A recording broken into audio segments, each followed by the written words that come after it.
Welcome participants. Kindly ensure that your mic is muted throughout the session. You are encouraged to turn on your camera and use the virtual background of the event, provided earlier by the event committee. Thank you so much for your cooperation and our event will begin shortly. Ms. Sarasmala Esprain and Mr. Anthony Christopher Crimson, the Honorable Alumni. Mr. Muhammad Zulkarnain Wan Asmira, the President of Alsa Uum. Ms. Nur Atira Nabiha binti Anan, the Program Director. Alsa UUM Board Members 2020-2021, Alsa UUM members and fellow participants. A very good evening and welcome to Alsa UUM with a Chance, Keeping Up with Alumni. Thank you participants for finding your time to join us this evening for a sharing session with our esteemed alumni. We hope everyone will be able to gain valuable insights from this sharing session. Kindly ensure that your microphone is muted throughout the session to avoid any disturbance and do turn on your camera. Feel free to utilize the chat box as well as the reaction feature for a more engaging environment. My name is Chua Kai-shen and I'll be your moderator for today. To formally begin our sharing session this evening, we seek your cooperation to honor our national anthem, UUN anthem, and Alsa anthem.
Insan Tuhan membara langit biru mencari ilmu berteman kebudimanan bina nusa bina dunia sejahtera Uni utama ibu yang tercinta kami doa lanjut usia bahagia kami janji hormati pesanmu ilmu budi dan bakti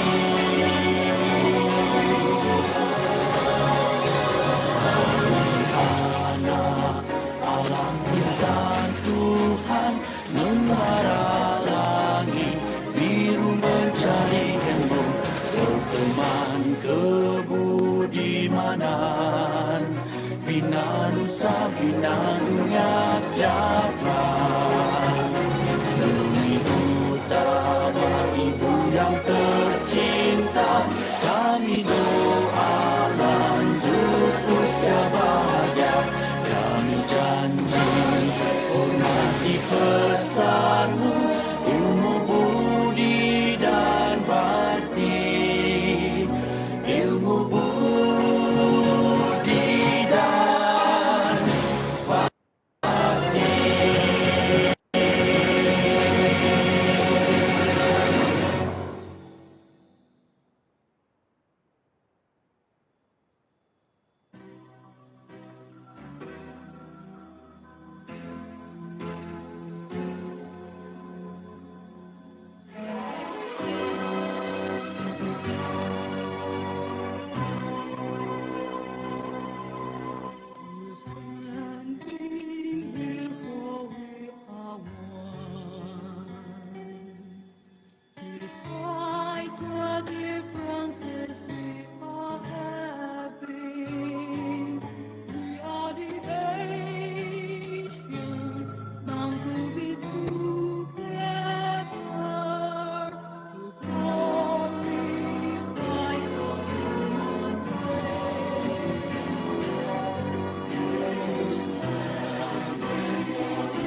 Next, let's welcome Mr. Muhammad Aiman Arif bin Muhammad Kamil to lead the prayer recitation.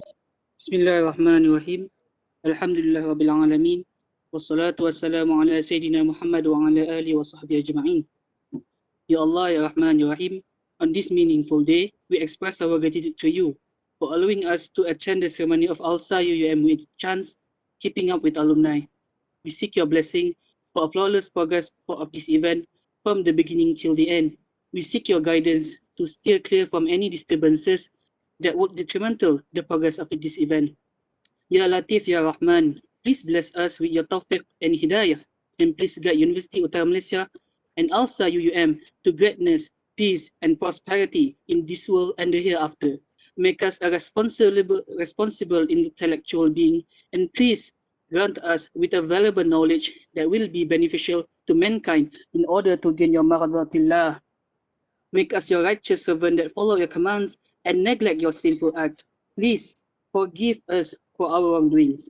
Ya Munzil al-Barakat, we pray for the peace and harmony for our beloved country, Malaysia. Protect us from any threat and disaster, neither man-made nor natural disaster. And to you, Ya Allah, we ask for security and prosperity upon us, our leaders, and our country. Bestow upon us patience in order to face the challenges from you. Please accept our deeds and please reward us accordingly. ربنا آتنا في الدنيا حسنة وفي الآخرة حسنة وقنا عذاب النار. صلى الله على سيدنا محمد وعلى آله وصحبه وبارك وسلم والحمد لله رب العالمين. Thank you so much, Mr. Aiman Kamil. First of all, let's welcome the President of Alsa Uum, Mr. Muhammad Zulkarnain Wan Asmira, to deliver his welcoming remarks. Let's welcome Mr. Zul. Hi, thank you to our MC and also moderator of the day, Mr. Chua Kaishan. Bismillahirrahmanirrahim. Alhamdulillah Rabbil Alamin. Wassalatu wassalamu ala asyrafil anbiya wal mursalin wa ala alihi washabihi ajma'in. First of all, on behalf of the organizer, I'm sorry for the issues just now. Alright, let me do my greetings. Respected Ms. Sarasmala Esprain and Mr. Anthony Christopher Crimson, our speakers for Alsa Uum with a chance, keeping up with alumni.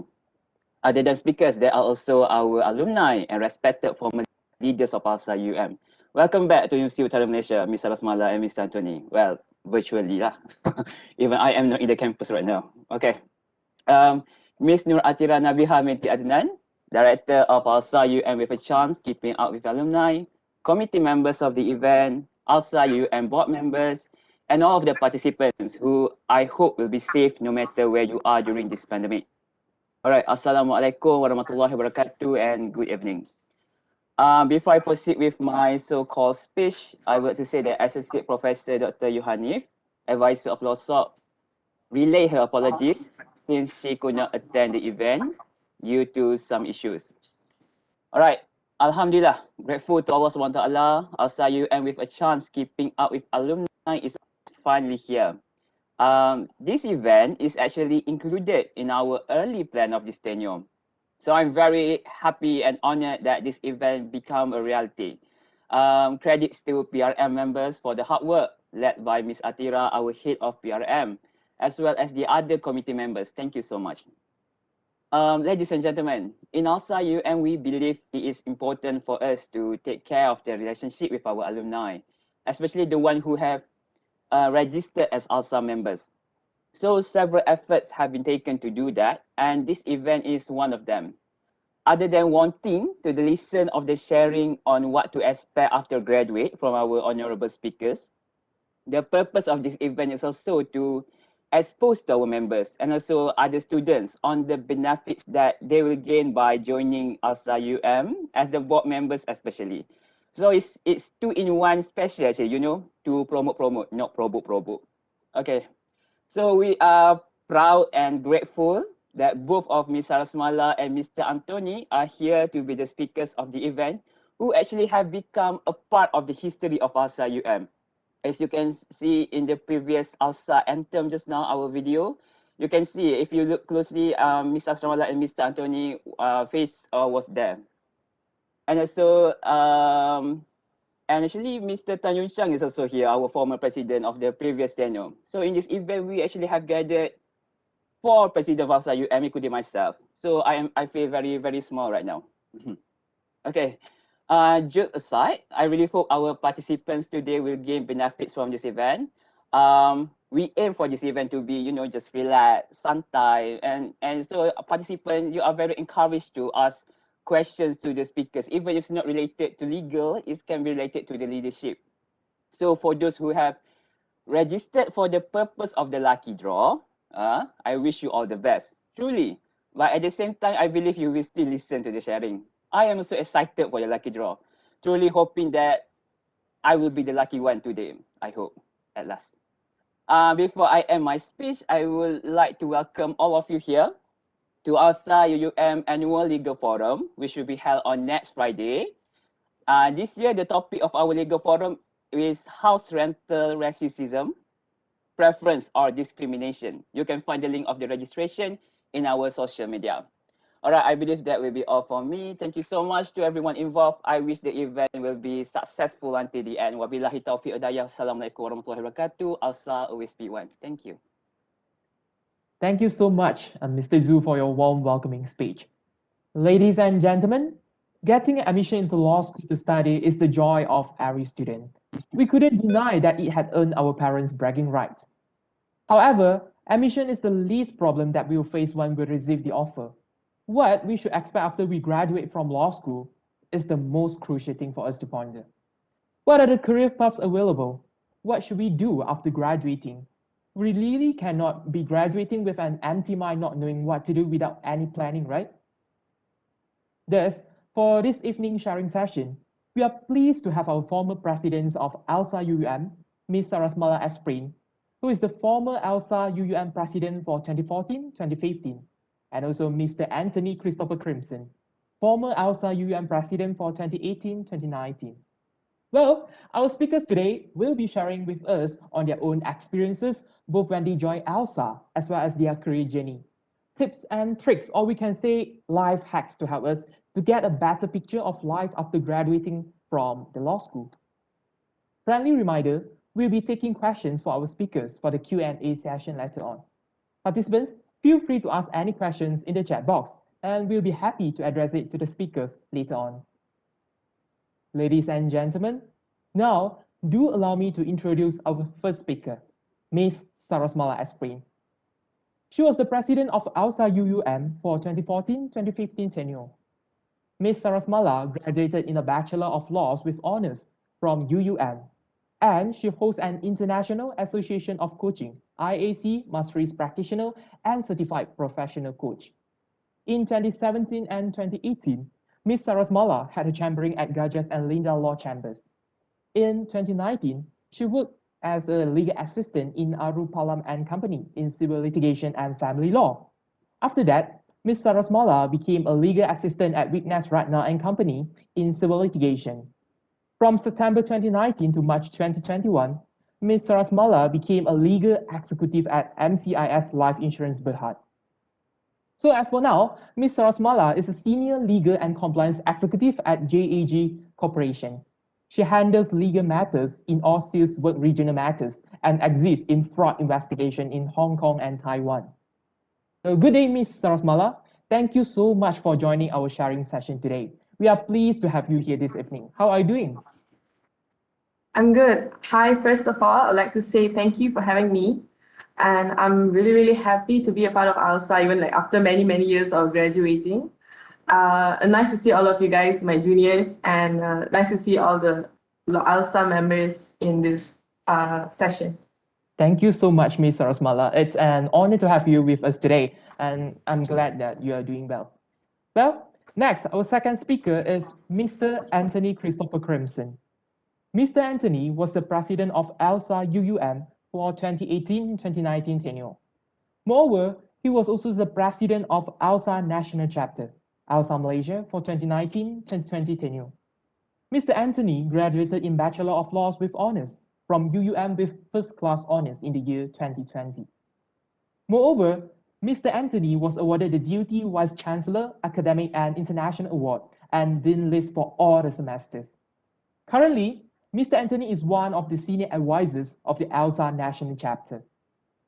In fact, Mr. Anthony had a fruitful working experience too.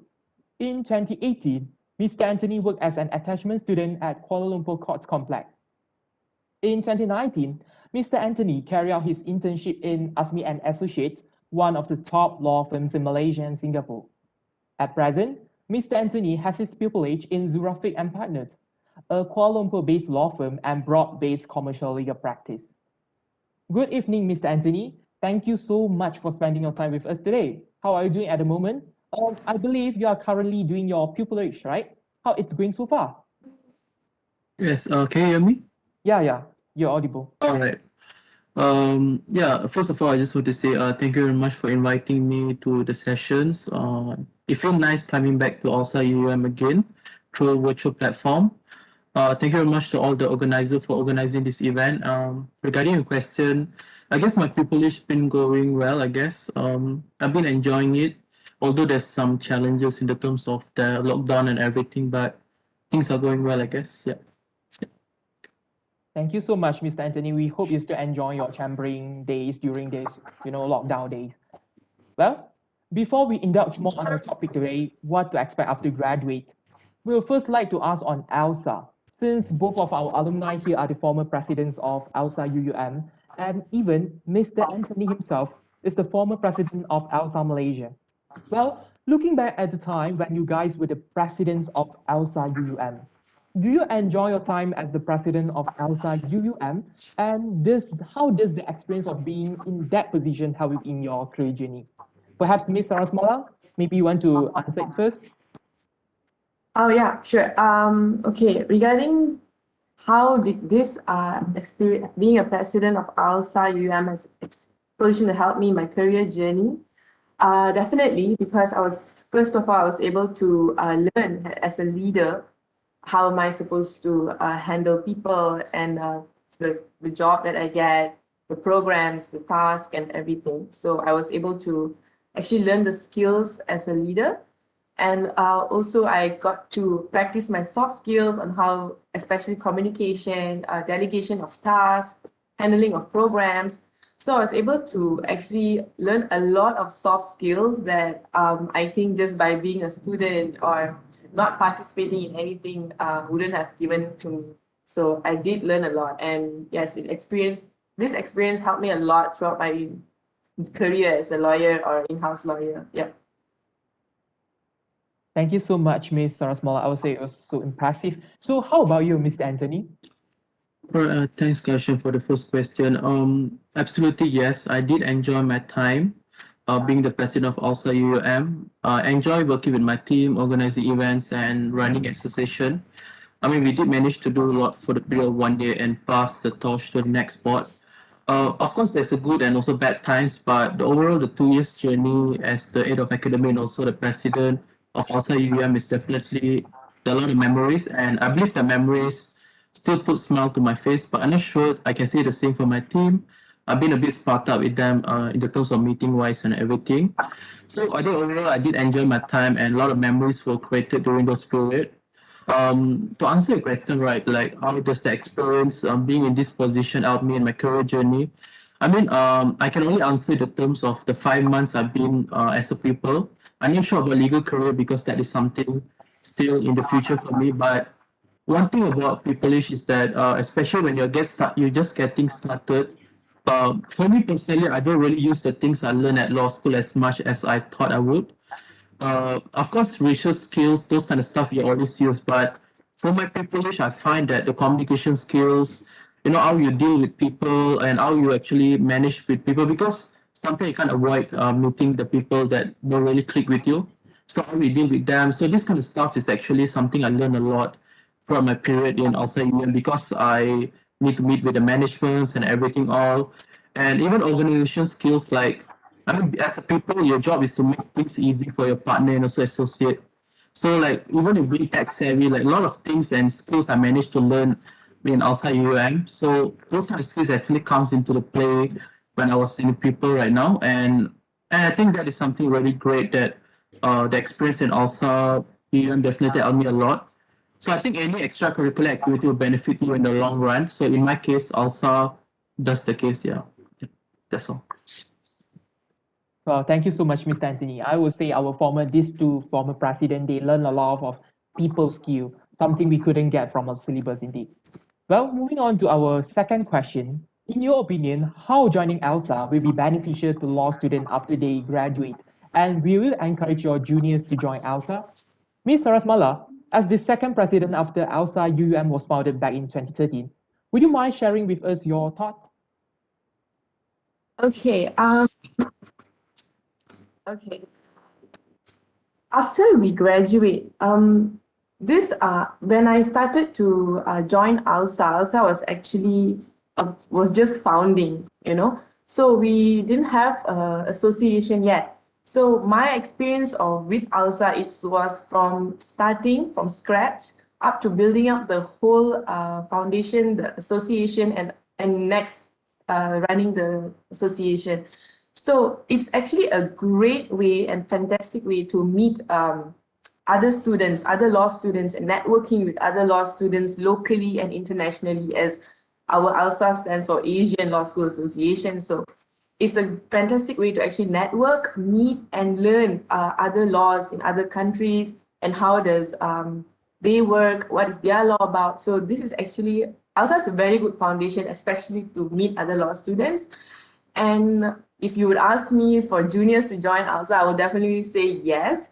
Please do join ALSA because you'll get a lot of experience, knowledge that you will not get by just sitting in a room, studying, going to class and going to lecture what the law books offer you. So ALSA will give you a different kind of knowledge, different kind of experience, different kind of skills, actually, communication skill, exactly like what Anthony said. You will not be able to actually practice everything you learn from the book when you start pupillage or when you start working. It's more on the soft skill that you learn that's going to take you higher, because ALSA gives you all the kind of benefits. If you take it, the opportunity is there. So I would definitely say, do join ALSA for all the juniors. Yeah. Thank you so much, Ms. Sarasmala. I would say it's quite a tough journey here because like when the time you was the former president, you don't have the big expansion of connection and so on. Yeah. So it's okay. Thank you so much, Ms. Sarasmala. Thank How you. about you, Mr. Anthony?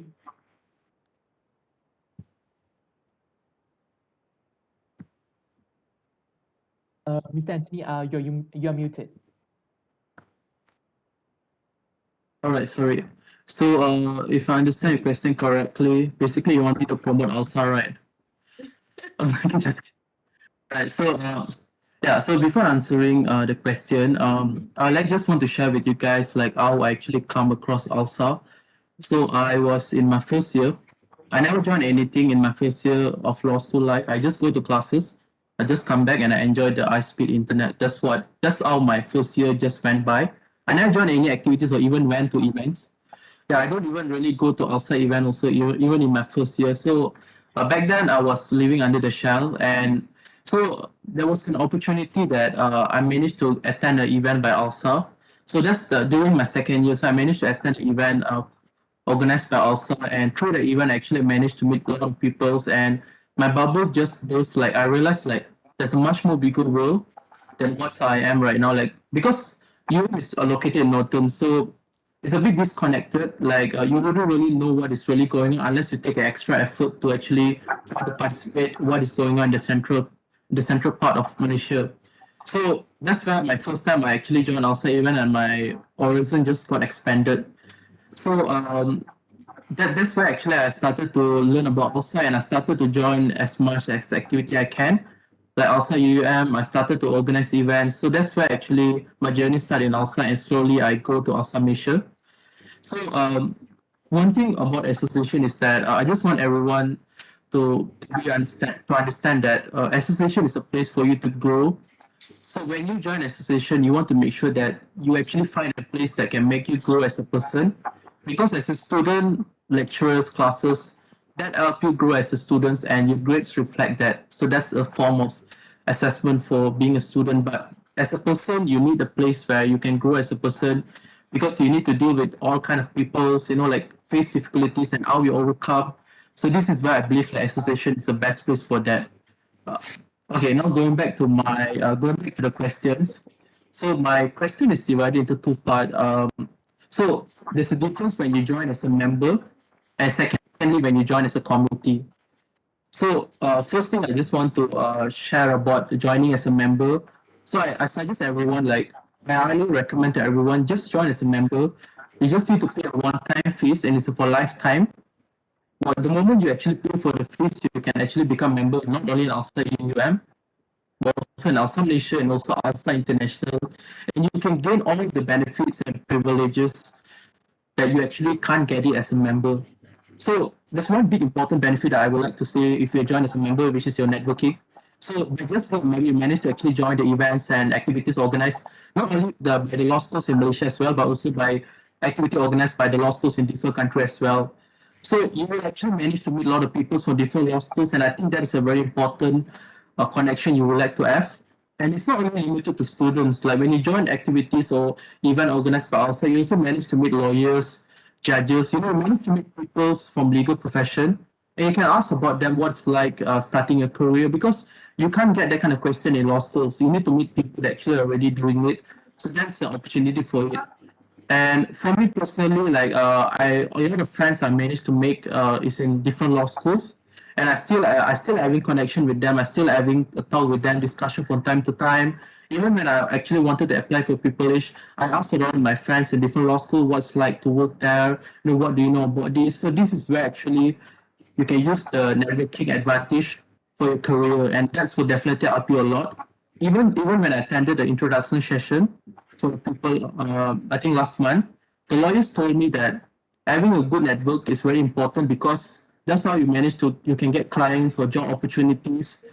So outside is a place for you to do that, because at the end of the day, you will go back to your hometown and you'll practice law, and would want to know more law students for different law schools, and that's how you build your network. And that's for members. Like just by joining a member, you can get all of those benefits, and that's why I really encourage you guys to just go sign up. I think it's RM5. You just pay RM5, you already become member. And secondly, it's just the last part, being a committee member. So this is something that requires commitment, because you're not just a member, but you're also committee.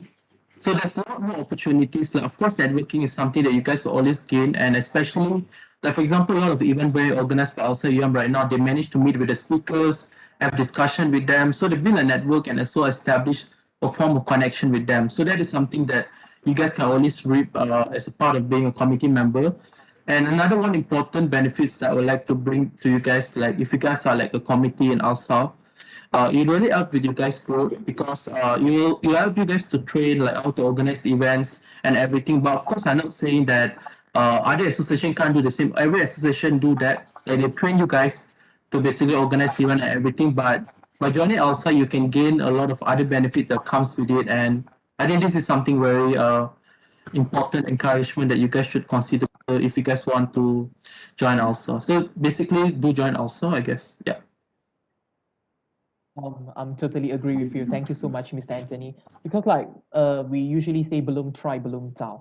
So sometimes we should step out from our comfort zone and join kind of organization, because we can actually in fact explore our own potential. Okay, thank you so much. So moving on to our last question before we move on to our focus topic today. Ms. Sarasmala and Mr. Anthony, we could see that students nowadays, they tend to be passive and decided not to join a lot of activities held and student organizations, as they worry it might affect their studies and whatnot. Will you mind sharing with us regarding your time management? How do you balance between being the president of Alsa UUM and your studies during the law school time? I'm pretty sure it's not an easy task. Perhaps Ms. Sarasmala, you want to go first? Yeah, sure. This is usually a typical dilemma between students, should I just study whole time to get a 4.0, or should I just manage both sides, have a good curriculum and a good curriculum and co-curriculum, both things balanced. So I would say uni life especially is more than just studying in the room. I mentioned it just now. And in my opinion, knowledge is beyond book. You can get a lot of knowledge beyond just studying in the book and what the book can offer you. So joining this kind of activities, first of all, gives you a lot of soft skills, a lot of things that you can't actually get hold in a book. And your question was about time management, right?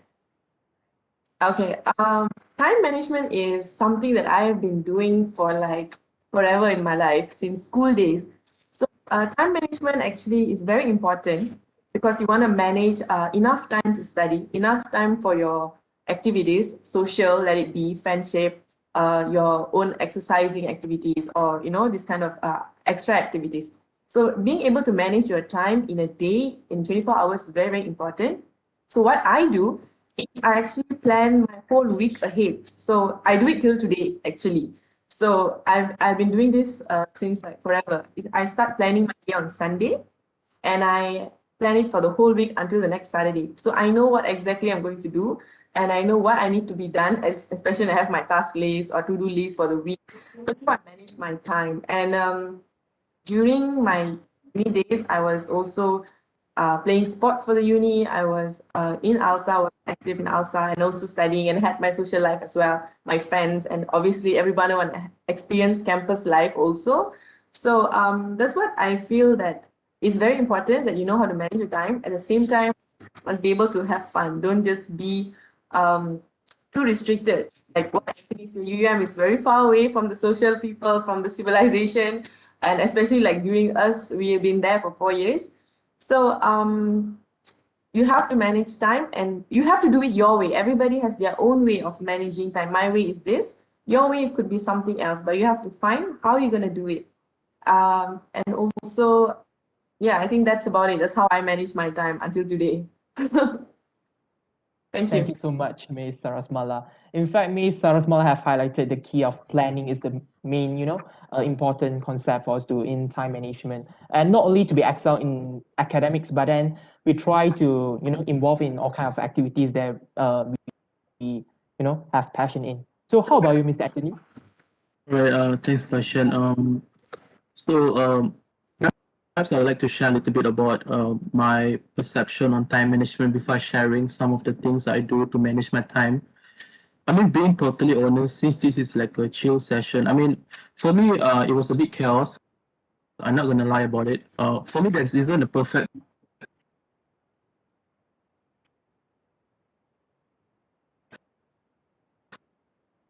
formula to sacrifice it. You can't have it all at a certain time. Because like for me, because I was trying to be active in my studies and also extracurricular as well. So there are certain things that I need to let go in order for me to manage to live that life successfully. Like there are times that actually I'm walking back to the hostel like 3 o'clock, 4 o'clock in the morning, and I need to wake up for 8:30 classes, or like because I need to go to camp a lot. So sometimes the bus will drop me at 6 o'clock in the morning at my hostel, and after that I need to wake up, go to classes. It was a very tiring journey, and for me, time was something that I always have less control because time is always keep on running. So one of the consequences of having living those kind of life is that I can't be really focused in class. I'm someone that actually enjoy classes. I mean, in my first year, second year, actually, I like to sit in front and like answer question or ask question to the lecturers. That was something that I really enjoy. But as being busy with a lot of activities, like there's certain things that I can't do it, and I was fully aware of it. Like I do realize that if I want to be active in this kind of activities and actually want to be good in my studies, I mean, being good in studies is something that depends on how you do your assessment, you plan with your friends, and also how you actually strategically plan for your final examination. That is a different thing, but being focused in class, that is something that I do fully aware that I can't really do it all the time. But same goes with leisure activities as well. Like when living this kind of lifestyle, like like the mooting and everything all, I can't really spend as much time as I want with my friends. I do manage to go out with my friends, but I can't do it like every weekend. And I do feel somewhat guilty because I thought that I can do this in my final year, but somehow final year turned into lockdown and I didn't manage to go to a few places. Yeah, even I didn't manage to go to the Pokok Tiga Berade, yeah, until now. One day I'll go, I believe. I just wanted to see that. But so just I wanted to say to everyone is that time management concept is something that you can't find the perfect formula at the same time. You can't have it all and you want to excel all. You need to realize what are the things that you actually need to let go or compromise with. Because I think that is a very important fact that you guys need to acknowledge if you really want to have control over time. yeah, that's just my personal opinion on what is time management all about. So just three things I would like to share with you guys about how do I manage my time. So the first one is something scheduling your week, similar to what Miss Sarah talked about earlier. So how I do it is that I use Google Calendar. So I will set up my schedule for the day. For example, Monday to Sunday, what I need to do. Try not to fix your time like minutes by minute. Like for example, 8:10 p.m. to 8:15 p.m. I want to study. Don't do those kind of things because you only will give stress to yourself and you're just gonna feel demotivated by the end of the day. It's like, oh, I can't really do it, and you just feel you want to give up. So try to set your schedule like depending on the task itself. Like for example, today you need to do 4 tasks, like, and try to plan out your entire week and try to look whether can you actually finish that task by the end of the week. And if you cannot do it, then you try to find out. Maybe you can't submit assignment within the internet deadline, then you try to discuss with your group, say that can I submit 2 days later. So that's how you need to manage your time, and you need to, like, this is something that I do. Like I try to lay out my entire week, and I try to see which one I can't really do it, and I'll try to discuss and try to find a solution for it, because you need to look on priority basis. Which one is really important, then you need to focus on that. Second thing is that I actually try to break down my tasks as much as possible.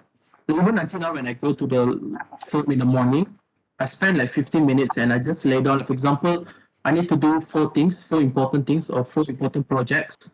So I try to break down the task for each project. For example, the first project, I need to come up with a draft. Second, I need to get it approval. So try to break down your task as much as possible and you try to achieve it. Because you don't want to do, like, for example, today I want to finish my assignment for constitutional law, and also I want to finish. You want to actually break down your task as much as possible, because that way you have control. Like, like, okay, I'm already done this, You feel accomplished, and also at the same time, you know that your milestone at where right now. So try to do something like this. Otherwise, you will just get anxious. For example, you wake up in the morning and you feel like, oh my God, there's so much to do. So try to spend at least like 20 to 30 minutes every day and just lay down what you need to do for the day and work on priority basis. And finally, the most important thing is that you guys need to be honest. As what I mentioned earlier, you can't have it all. So you need to learn things that is important to you and things that you want to focus on. And you need to be honest and acknowledge when problem. Like if you know like you're getting overwhelmed by the entire situation, you feel like you want to give up or anything, like always communicate that thing with the other person. Like if you have a problem in being part of the association, you talk to the president, you talk to the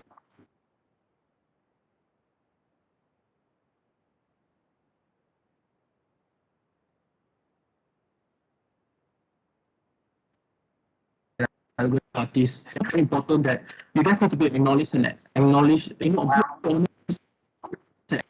acknowledge that you actually have with that.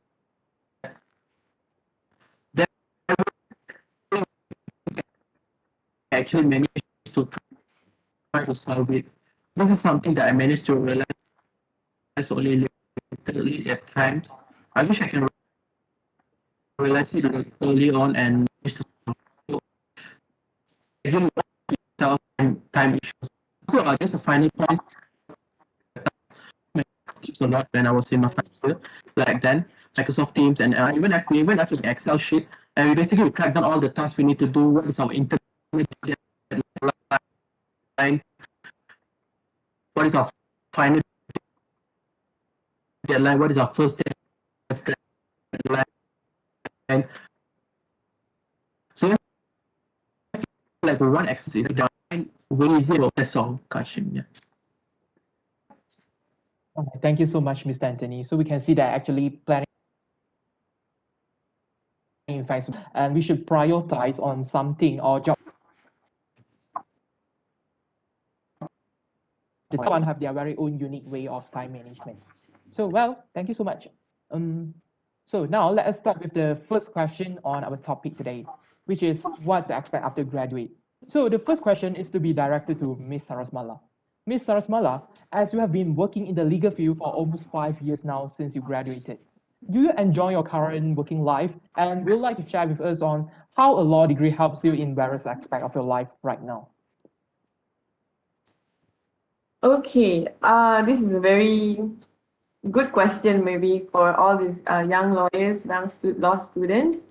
Actually, I've been working for 4 years of my life because I graduated 2017.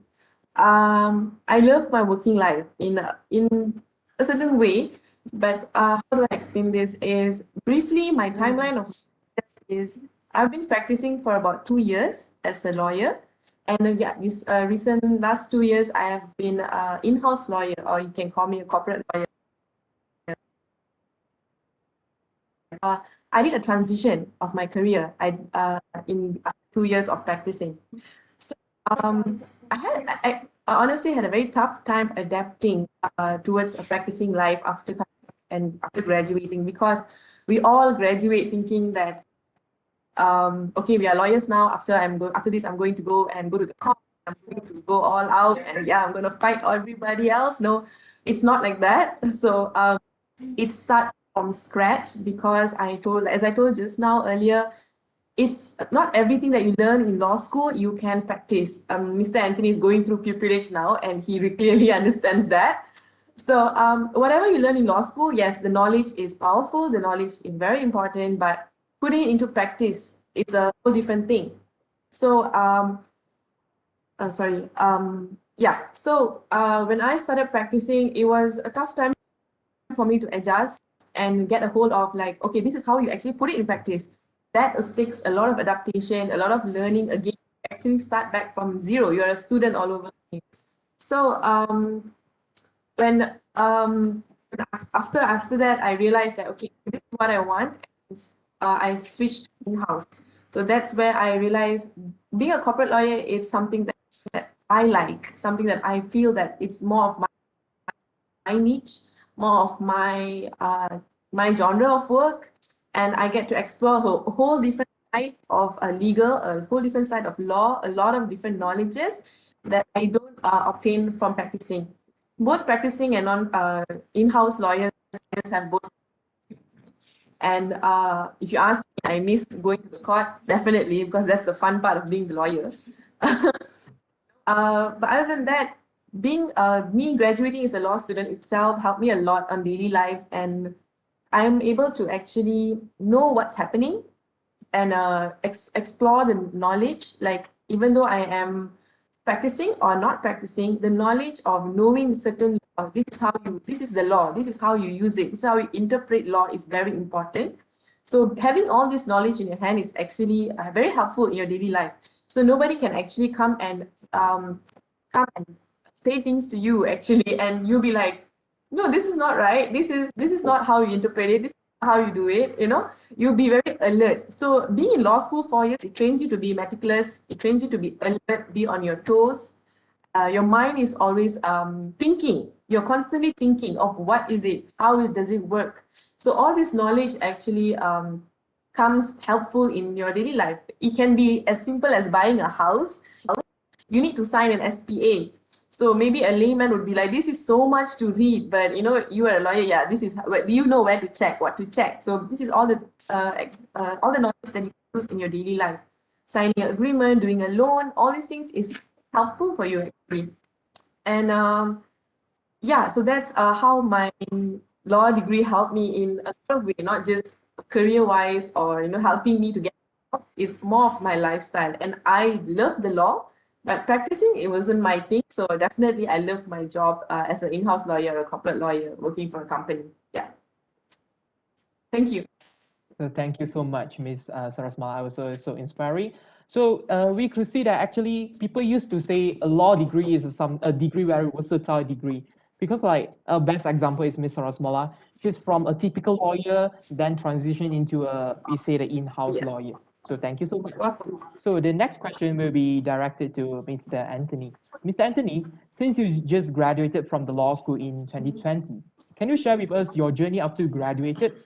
Is the road after graduation easy for you? And what are the things that you hope you should have known earlier before you indulge yourself in the working life in the legal field especially? Right, thanks, Kashan. So basically, there are two questions here. So my journey after graduated, and also the things I wish I would have known early. So I finished my last semester on July 2020 last year, and I only started my pupillage January this year. So I went for 5 to 6 months. I was actually busy with Alsa, and I only started my application for pupillage in October. Um, the route wasn't exactly easy because 2020 is the year where economy wasn't that good due to the MCO and everything, and COVID made it a tough time. I mean, I'm always grateful able to get the privileged opportunity. Yeah, the process was something that is very unique. Applying for the privilege, attending interviews. There are some interview that I need to attend physically, and some interview I need to attend online as well. So yeah, it wasn't that easy because I think for my batch we actually we do our last year through online, so it's a bit difficult because we haven't really meet a human person that much. So overall, I think the journey was something that was tough for everyone because employment job opportunity is something that is quite tough. But I guess I managed to learn a lot throughout the journey. So on your next question on the on the things that I wish I would have known early. So there's two things. That's something that I would like share with you all, and I think that is something that's very important for you guys to know as well. The thing about starting a life in a not only a legal field but basically starting your working life, it's very important that you guys need to have a mindset that you are on your own right now.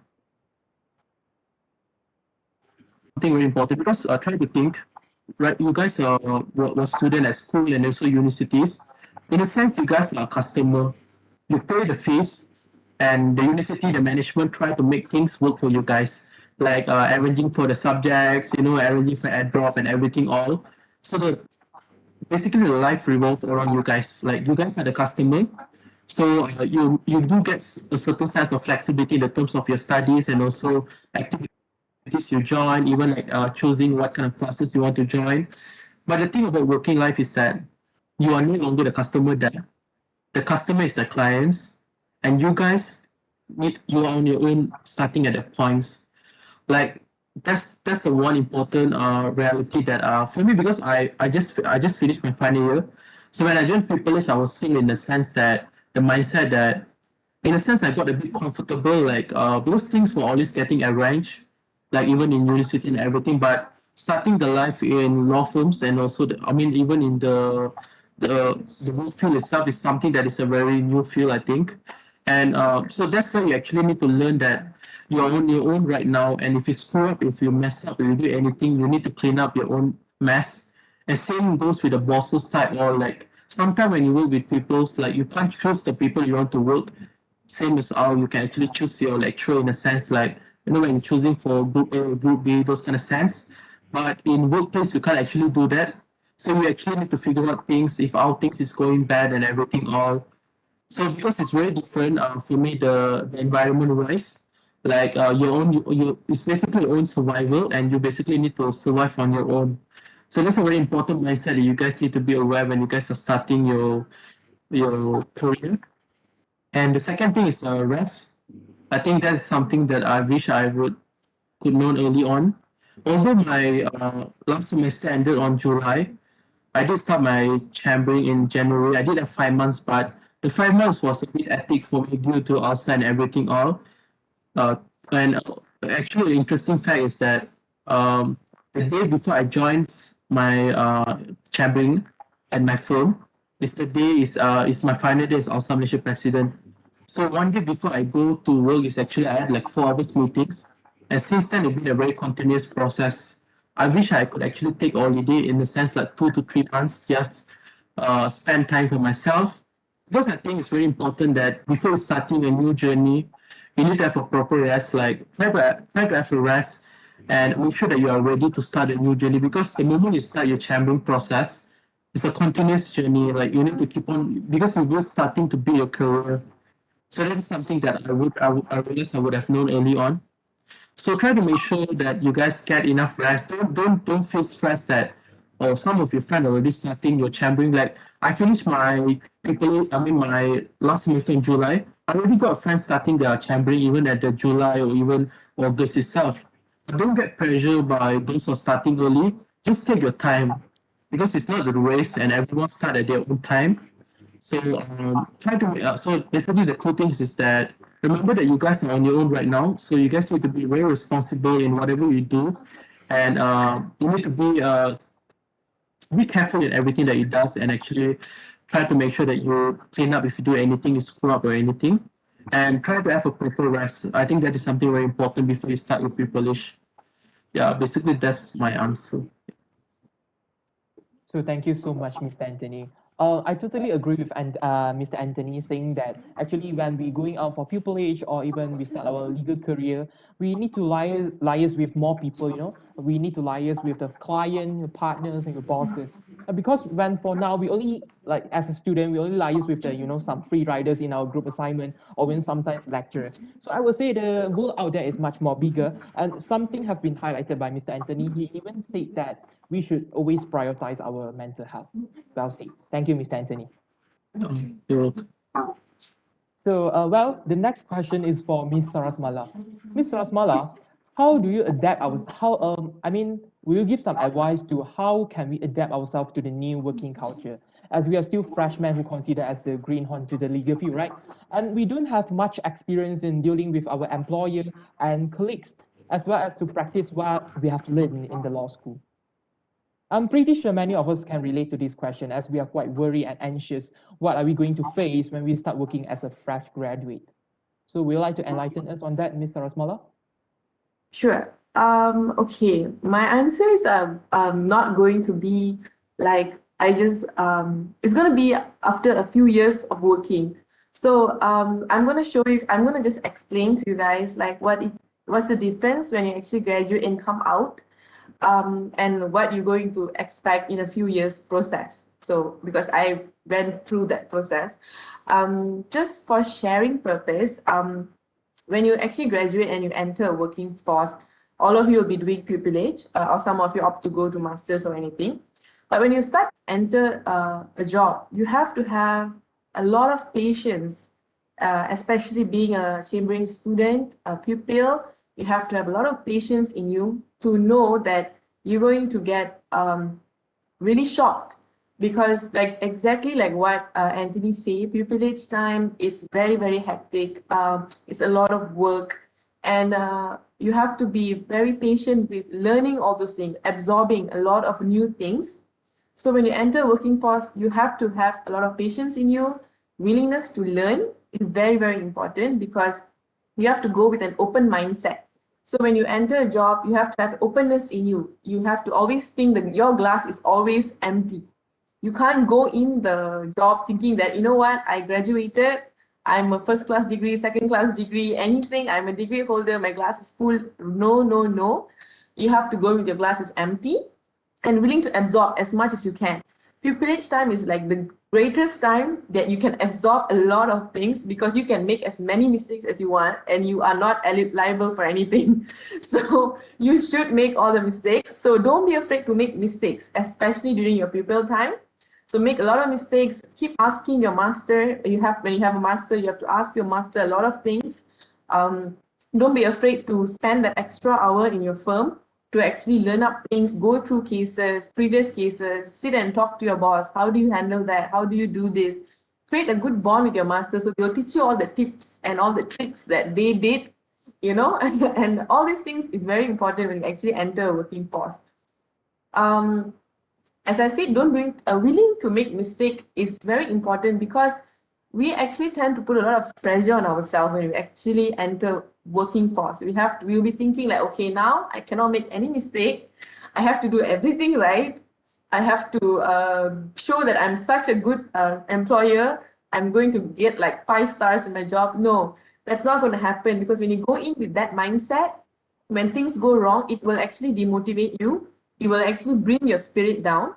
So when you go in with open mind and thinking that, you know what, I'm going to make mistake, but I'm going to learn. With that mindset, you go in, you are going to excel, because you already expect yourself and you'll be gradually growing in the process. So after a few years of working, you probably know how to do things better, communicate better, and you would know what is the process like. So you wouldn't tumble over and, you know, make those kind of mistakes, which is very major. So that is a huge difference actually when you're actually a student towards graduating and then moving to working force.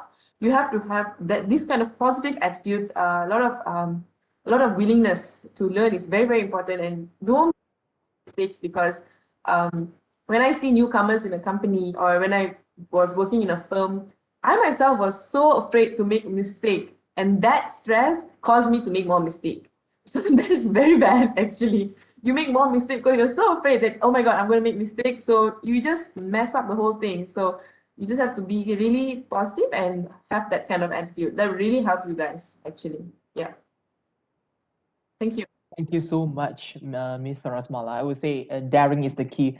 Never try to, never are afraid to do some mistake, never Yeah. shy to ask our people master Yeah. in order for us to gain more experiences. Well Definitely. said. Thank you so much, Miss Sarasmala. So the next question is for Mr. Anthony. Mr. Anthony, what are the preparations that we can do to increase the possibilities for us being admitted in the law firm that we wish to enter? And what are the things that you think employers nowadays are searching for in the fresh law graduate?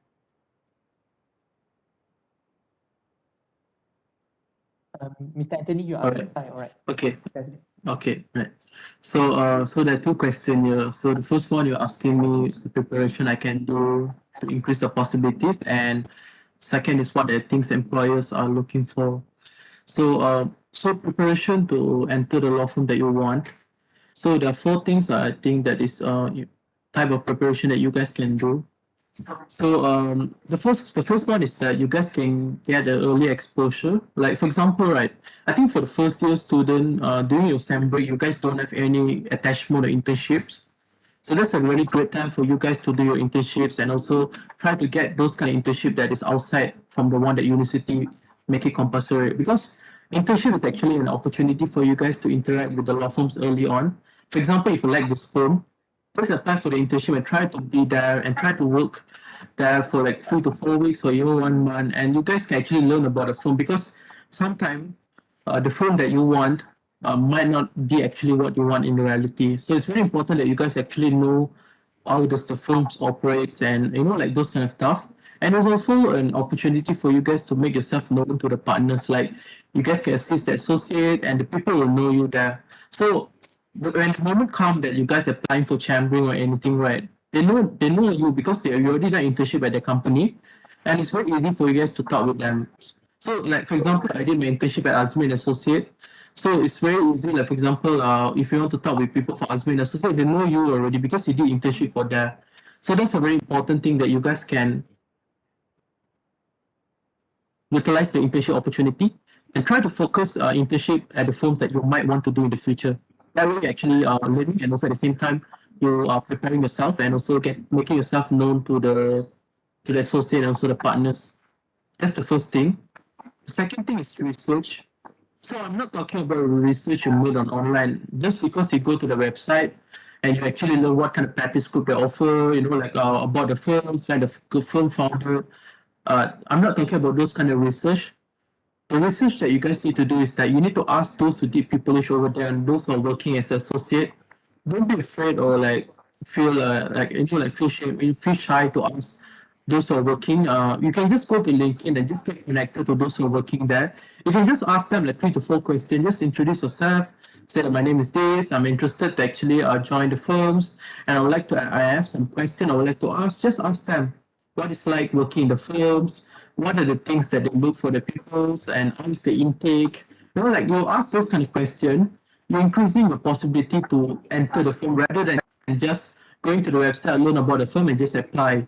You try to learn about the firms, how they actually operate, what kind of people they look for, because certain firms they have some certain type of people they look for, certain quality they want in the people. So try to do as much research as you can. That's my second point. The third thing is like build your own presence. So I noticed that a lot of students these days are using LinkedIn a lot, and I think that's a very important thing. So using LinkedIn and try to get yourself connected to the firms, the partners and the associate that work in the firm. For example, if you like this firm, and you just get connected to the partners working there, and the associate working there, you can always comment on their articles, their posts. You can even make your own posts. You will actually see that that's how you build your present, you know. I did the same for Zurafik when I applied for Zurafik partners, because one of the questions they asked me that why do you want to join this firm, and one of my answer was that I see this firm as a place that truly values the people and want to nurture them. Of course, if I say like this, it sounds like I'm just faking it. So I need to give them an example. So actually, after spending some time like getting connected to the partners in the LinkedIn, I noticed one of the partner actually shared a story whereby she talks about how people's are someone that are starting their new journeys as a senior lawyer, as a senior someone that is senior in legal profession. We need to actually nurture them, guide them. So I share my example. I shared the example to the partner that's interviewing me. So that way I managed to show to them that I'm not just giving a fake answer that saying that I see this place as a place that can nurture me. Also at the same time, I'm showing to them that actually I'm following what their partners are doing, what their firms are doing, and I did my research. Even if, for example, if I go and interview with this firm, I just go to the LinkedIn and scroll back past at least past 1 year, what they've been doing, what kind of what they're getting, you know, what kind of activities they do, what kind of CSR activities they do. You want to know this kind of stuff because that's what differentiates you and increase your possibilities. So that's the third thing, you need to be your present. Make sure yourself are known. You don't only make yourself known during the interview, you can always do it early on. So that's a very important thing. And finally, preparation. So if you want to enter certain firm, you need to prepare yourself. So for example, the four basic thing, your CV, your cover letter, your email template, even the email that you're sending to the firm you want to apply, you need to spend a lot of time in it. Same goes to interview preparation, basic question. They ask, tell me about yourself. You can't just tell I'm actually from Kupang, I'm actually a study there. So there's actually formula to those kind of questions. You guys can research about it. What are the four important things you need to tell to them when they ask about tell me about yourself? Spend some time doing this kind of stuff because this is what actually makes you excel in your interview. And always personalize your CV. Yes, CV you need to personalize. For example, if you apply to criminal law firm, you don't put modules, laws, you know, like those kind of stuff that is unrelated. You need to always personalize your CV, your cover letters, do research on the firm, and make it something that the firms would understand that you did research on them. Because they get a lot of application, they get a lot of CVs, cover letter. You want to show that you are different and you're doing your research. So for me, like for example, I like to keep simple, like all my CV, my cover letter, I always keep it one page because yeah, it's very simple. It's like black and white. I use that for my preparation application because for me, like I try to keep simple as possible because they don't have much time, and you want to increase the possibility. You want them to notice you. They only got 30 seconds. So in that 30 seconds, you want them to notice you. You need to make sure that you summarize information as much as possible and concise as possible. So that's the first thing, like internship with the company you want, with the firm you want, do research about them, do your presence, and also prepare for that, prepare your CVs and everything all, and do your research. Even like if you can know who's going to interview you, do research on them, what they do actually. So that's how you increase your possibility and how you can get offer to the firm you want. And moving forward, the another question is what employers will look for raw graduate. I would like to make it clear that this is just my own view. The best way for you guys to know what they want is that you go join a webinar that have like an employee joining it, like the law firm partners or anything, or you can ask them. That's the best way because at the end of the day, they are the one who actually hiring you guys. But there are three important points that I think is very important. That what for me personally, that I think what employees will look for. First of all, is potential. Because the thing about people is that you guys are someone that is fresh. They already know that you guys don't have experience. You guys don't have any experience in how to do stuff and everything, or they already know. And they know that you only did your law schools. So you need to show to them that you have potential. That because you try to imagine like you're recruiting people for your association as a committee member, one day you want the person to actually rise through the ranks and become the president or become like the I committees. Same goes with the firm. They're looking for someone for them to nurture. Because for firms, they actually like when there's a partner actually started as a people in their firms. So they want to look for someone that can actually nurture someone that has potential. So you need to try to show to them through your interview and your answer, like you are someone that with a lot of potential, you can actually grow. Because they're not looking for experience, but they're looking for someone that they can actually help to nurture you guys. Second thing is capabilities. Of course, capability is something that's very important. Not going to deny academic performance is a good measurement of capability. Like, you want to get a good result, of course, they will know lah. Like, if you get a good result, they will know that you're someone that is good in studies. But studies is not the only way of measurement of your capability. How you manage your commitment. Because, for example, category A student, this student focus on study only. They managed to get a 3.9 or 4.0, and this like category B student. This student actually managed to get like 3.6 or 3.7. But also at the same time, that person managed to be active in extracurricular activities. So both students shows like both scenario, category A and category B, both are showing that all students are capable enough. Category A are capable in their studies, category B students are capable in their management and everything all. That's how you show to the firm that you are capable. And also at the same time, for example, you got a bad semester, right, in your third semester, and how you improve yourself in the next consecutive semester, like for example, semester 4, 5, 6, you actually manage to increase your pointer, right? That shows a form of consistency and also how you're capable to change your own performance. So that's the things that what law firm might look. And finally is attitude. So this is very important. Legal industry is full of smart people. There's always going to be people more smarter than you. There's always going to be people that's more genius. The thing that makes you different from others is that your attitude. Having a good character is what makes you shine because it's your character that is what differentiates you from others. Try to be humble and learn to admit when you make mistakes. Even when during the interview, right? Maybe they ask you a question and you try to bullshit, you just correct, but they already know. Just admit and be honest with them because that shows that actually you have a very good attitude and you admit what you make and you move it forward. So that is something that's very important. Having good attitude also will make you have less enemies. You don't want to have enemies. You want to have as less as possible enemies, if possible, in the future. So that's the three things. We want to look at the potential. Second is that your capability, not only studies, but also how you manage everything. And third is your attitude. They will know that whether you are actually someone that is humble and the way that you talk with them, the way you address them, the way that you call them their names every time you talk to them, not just saying you tell them Miss or Mr. So these are the kind of things that actually will make you different from other candidates, and you can gain the opportunity to enter to the firm you want. Yeah, basically that's my answer for this question. Ashing, back to you. Yeah. Thank you so much, Mr. Anthony. I can say that being smart is merely being smart is totally not enough. But then we have to have a well preparations in terms of LinkedIn, CV, interview, and actually, Mr. Anthony has highlighted even though we as a first year law student, we should actually utilize our SAM break time. Go get into internship for law firm. Even though sometimes we couldn't contribute much, impossible we'll be like the associate, liaise with client, but at least we'll know how how the law firms actually runs, actually operates, and we might help in some research, could help us in our future career as well. So thank you so much, Ms. Sarasmala and Mr. Anthony for the sharing.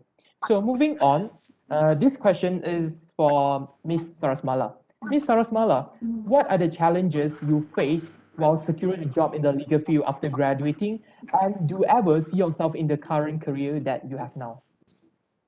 Okay. Challenges I face. Sorry. Challenges I face securing a job. I'm sorry. Okay.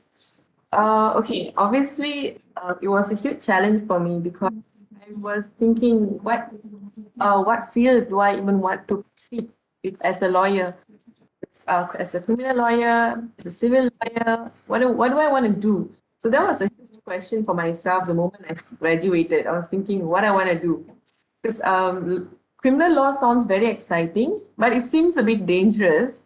So there's a lot of documents and a lot of rules of court, a lot of procedures and everything. Do I like that? So when I was thinking about that, it was tough for me to actually look for what I want. But like what Mr. Anthony said, securing the whole job, researching for the firm and all that. Despite doing all that, I was very, very confused about what do I actually want. And I realized that I just choose to go with the flow of doing what I'm most interested in. So despite whatever reason, what I like studying the most. So I just chose that. And I like to do criminal. I love the whole law about criminal penal code, evidence act and all those. So I decided to go to a criminal firm and did my chambering. And like all of you know now I did a transition, I did a career transition after 2 years of practicing. So securing a job after graduating is your first step actually, and you have years and time to explore your. So I am saying this because I went through transition. I went in with an open mind to explore what is out, because I did my internship and all that during my semester break and all that, but it's a lot different when you're a pupil. So think of like, let's just explore and how it is. So securing a job is very, very important, especially when you don't know what you want. I'm not sure how many of you here actually know what you want. And some of you might be like, I'm still confused in what field I want to go to, what field I want to be specialized in or something like that.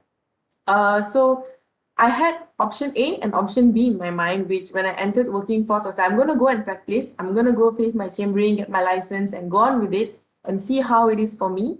And if it doesn't work, I have my option B, which is in-house. So I went in with an open mind and I did my part of exploring practicing life. And that's when I did the transition. So my advice for you guys is after graduating is don't be so restricted with an idea. Explore yourself, go with the open mind and choose whether you want to do like criminal, you want to do civil, family, runners. There's so many options of practicing. There's so many options of choosing your firm. A legal job is not just about being a lawyer. Being a law graduate, you have variety of options out there in the job market. So choose your options wisely. Think about what do you like, how you are as a person, what would suit you and your life, and what is your end goal of going into the job. So why I'm saying this is because my perspective is a little bit different. My perspective is that we are studying to become a lawyer. Being a lawyer means having the law knowledge and being able to put it out there and apply it in our career. That is what being a lawyer is. So it doesn't have to be in an office. It doesn't have to be in a court. It can be anywhere. So securing job is very subjective. There's like 60 over participants here. So each of you might feel very different of your approach. Inside you might be thinking, this is what I want, that is what I want. Don't be restricted. Always choose what you want. Don't be, how do I say this? Get some, these people are saying that, I should maybe practice. No, experience everything and then choose what you want. That would be very good for you guys. From my perspective, this is just my opinion on how I decide the transition of job. So yeah, did that answer your question? Yes, you do. Thank you so much, Ms. Sarasmala. So it's very important, to know our direction, our goal in order for us to securing a job. So thank you so much, Ms. Sarasmala. So we might proceed to the next question. And this question is for both Ms. Sarasmala and Mr. Anthony. So how to keep up the passion towards the legal field despite the working life has always been tough and challenging, or some expertise, the legal expertise, they might describe it as a daily routine. We all know that working in the legal field requires passion and even patience. So we know that actually it sometimes might get too stressful also, right? So perhaps Mr. Anthony would like to go first. All right. Thanks, Kashan. So I only been like 5 months for my pupillage. Miss Sarasmala is the better person to answer this question, and I've been learning a lot based on some of her answer early on. But I try my best to answer this question. Stressful, yes, absolutely, because the work in the legal field is very tedious. Like you need to be very, very particular, and you need to always look for the details. And also, as stated, that can be very repetitive, and it's very tough to actually make sure that you keep on going strong. So I don't really believe the concept of that you need to always motivate yourself, because try to imagine you go to a talk or you hear something and you feel motivated. Maybe 2 hours later you just feel demotivated again. So motivation is something like will at the right time will make you feel like I'm so motivated, but at a certain time will just go down one. So I think the most important thing is that if you want to keep up the passion that you have on legal field, the two most important thing that I think that is something that for me, at least for me, what I do is that one of it is actually to have a strong sense of purpose. You need to be clear why you are in when you're doing certain thing. Even when you join association, even when you take any subject, whenever you do anything, you need to make sure that you have a strong sense of purpose. Because if you don't have strong sense of purpose, you're doing for the sake of doing or just joining it, or I just want to try these things out, you might feel like you lost the interest in the midway. That's the thing about just trying things out. When you talk about serious stuff like, like pupillage or those kind of stuff, you want to make sure that you have a strong sense of purpose. It can be family or it can be something that you want to do something good for the society. Because even for me, I'm not really sure I wanted to study law even until my final year. So I went for my pupillage. And I was when I joined a pupillage, I was thinking that I should find the area that I specialize, and I want to be specialized. So I pressure myself thinking that, I need to find the area that I want to specialize. But at the end of the day, I just realized one thing is that that shouldn't be my purpose. Because at this moment, I do know that I want to learn about the legal field. I just want to know what it's like to be in one. And I just think up to myself that the 9-month period shouldn't be the time for me to think about what I want to specialize. Like, I shouldn't restrict myself thinking that this 9 months shouldn't be the time for me to choose to make the decision that I want to do corporate. Because like so far I've been rotating in like some departments. Like my first department is construction. Yeah, it sounds very dry, right? It's really dry. Not kidding with you guys. But at the end of the journey, right, I actually enjoy doing construction dispute stuff. It was very fun in a sense. So you might never really know what you actually want to do. So the interest of legal field is something that depending on how your mind approach it and why you actually want to do it. So it's okay that if you guys not sure whether you want to become a lawyer or what, just think about your current stage. Right now, like for example, if you're a student, your aim is to actually graduate well and get a good result.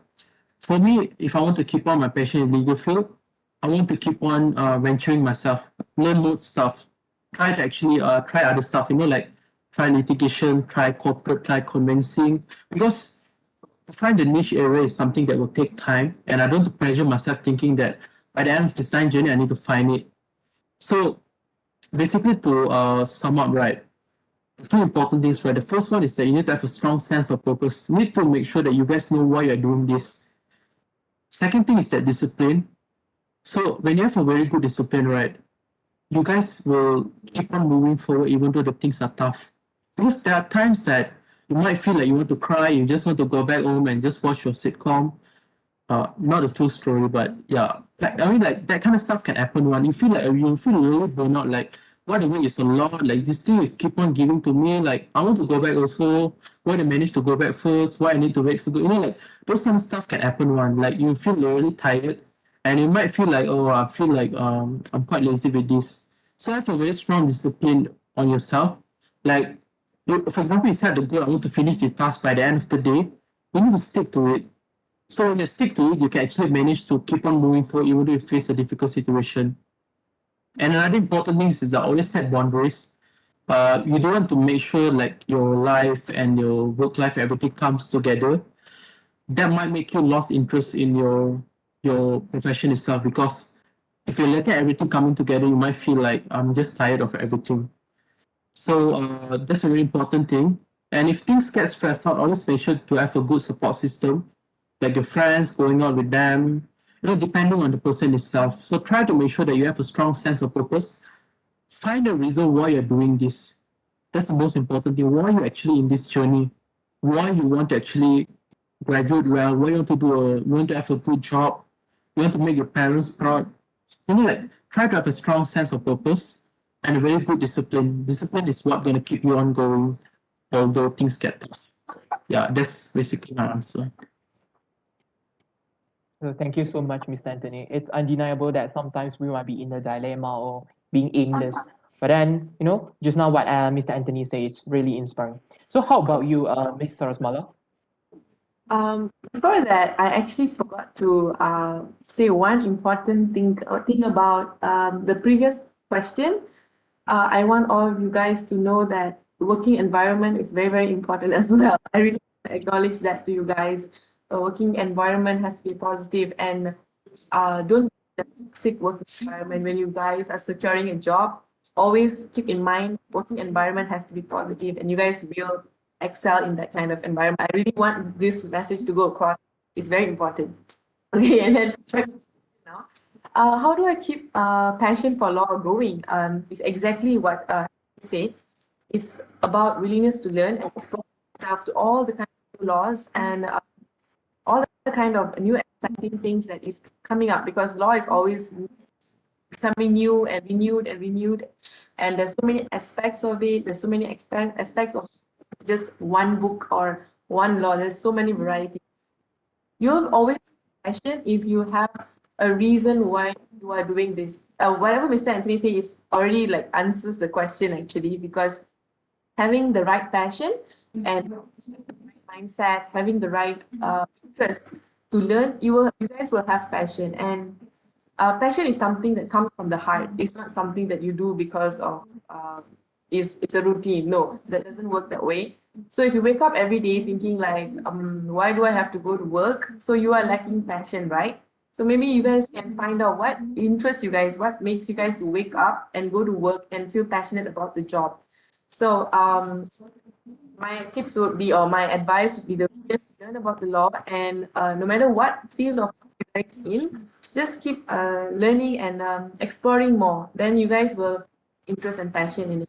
What makes you feel alive? What makes you guys feel my life feels better, my spirit goes high? Yeah, that kind of things will actually keep you motivated, and your passion will, yeah. Thank you so much, Ms. Sarasmala. So without further delay, we will now move on to our Q&A session. Participants, you may also unmute yourself anytime to ask any questions during this session. So let me check out the chat box. Is there any question from our participants? So as for the first question from Kayao, good evening, Ms. Sarasmala and Mr. Anthony. Can I ask, what is the mindset that a law freshman should have so we will not feel lost and aimless with that we should do and achieve after we graduate? So perhaps Mr. Anthony would like to take this question first? All right. So, okay, to answer your question, you're right. Okay. So the mindset, I think, you need to have a very positive mindset because, I mean, I think the 4 years of law school life is something that is quite tough, and the things get tough as you go each year, and especially when you're in the final year. I think a lot of final year students can testify that it's very tough with everything that's going on. Things will get tougher as time goes by, but the most important thing is that you guys need to always to make sure to have a positive mindset that it's okay for you guys to make mistakes in your first year and like to learn things. It's always normal that, like to feel lost. I feel lost. I don't even know I want to study law. Like the law seemed interesting and I got influenced by a TV show. So I did feel a bit lost and aimless. So I don't really know what I want to do. Even my first year, I never joined anything. I was totally just a shut-in law. I just go to my room, I just sit down. So I don't really know what I want to do. And I was really aimless. So the most important thing is that make sure that you guys do your research and find the things that will make sure that you guys have a strong sense of direction and purpose. For me, it started in my second year through joining activities and finding out more about the world. So try to have a positive mindset and like things. I'm not going to say that things get easy as time goes by, but you will also grow as the process goes also. I mean, as each year goes by, you also grow as a person and you will get stronger. So just make sure that you always grow along with the process and things should be fine. Yes, yeah. All right, thank you, Mr. Anthony. Ms. Sarasmala, would you like to add on?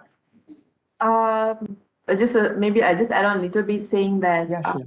if as a law freshman, why you are feeling lost, my sharing would be like you don't have to feel lost about that, because studying law really give you a bright opportunity, a wide variety of opportunity in when you're working. So this studying law, you will never regret studying law, because with the knowledge you can do so much more. So don't worry about it. Whoever Kayong, if you're worried about it, don't worry too much. Just go on with it. It will be exciting. It will be fun. You'll be going through a lot of process, and you will have a variety of things that you can do later on after you graduate, because you're worried about what we should do after we grad. So don't worry about it. It's so much open out there. So as a law graduate, yeah, just keep positive, like what Ed. Thank you so much, Ms. Sarasmala. So I can see another questions from Yuan Han. Good day, Ms. Sarasmala and Mr. Anthony. May I know why should every law student should have their own LinkedIn profile? Perhaps Mr. Anthony would like to go first.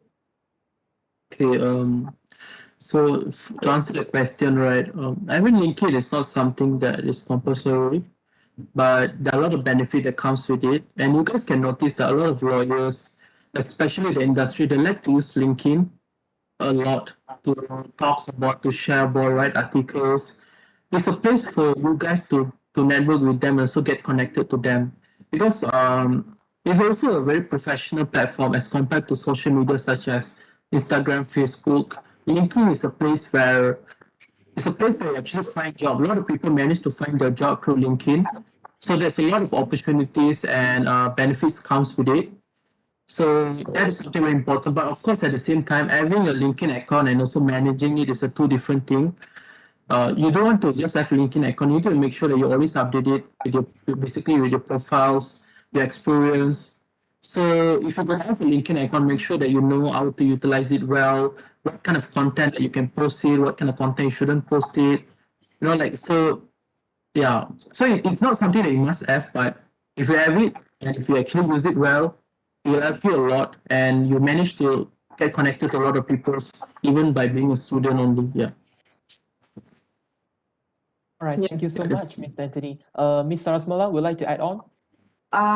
Having a LinkedIn, what Anthony said, right? You can have a lot of connections. For law students to have LinkedIn, you'll be looking for job, but you'll be looking for chambering options. A lot of seminars and webinars also they post in LinkedIn. So that kind of external knowledge when you guys sitting in the house, and now during MCO, you all can go through all the webinars, learn all the soft skills, and it'll be good to have a LinkedIn. But it's very important to know how to manage it and to make your connections via LinkedIn. So you can have it and slowly grow your profile as a working person, as a student to a transitional working person. So yeah. Thank you so much, Ms. Sarasmala, for enlightening us on that issue. So a kindly reminder, participant, feel free to unmute yourself to ask any question, since that we have two esteemed alumni here, so don't miss the chance to ask any question if you have. And we can see another question from Wen Jun. How to negotiate the salary with our boss when we are still an intern? Are we allowed to propose the amount of salary based on our own qualifications? So perhaps Ms. Sarasmala would like to take that question. It's a very good question, Chi Wenjun. This is very important, guys. When you guys go for pupillage, do not settle for very low salary. This is very important. It's because it's not called salary; it's called allowance, if I'm not mistaken. Maybe when you guys will go for internship, you can't. But you guys go for pupillage.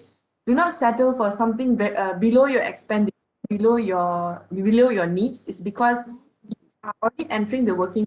It's considered you're working like a full time, but you're just a student, a chambering student. So you still need to cover expenses. You still need to cover your transport because you'll be going up and down.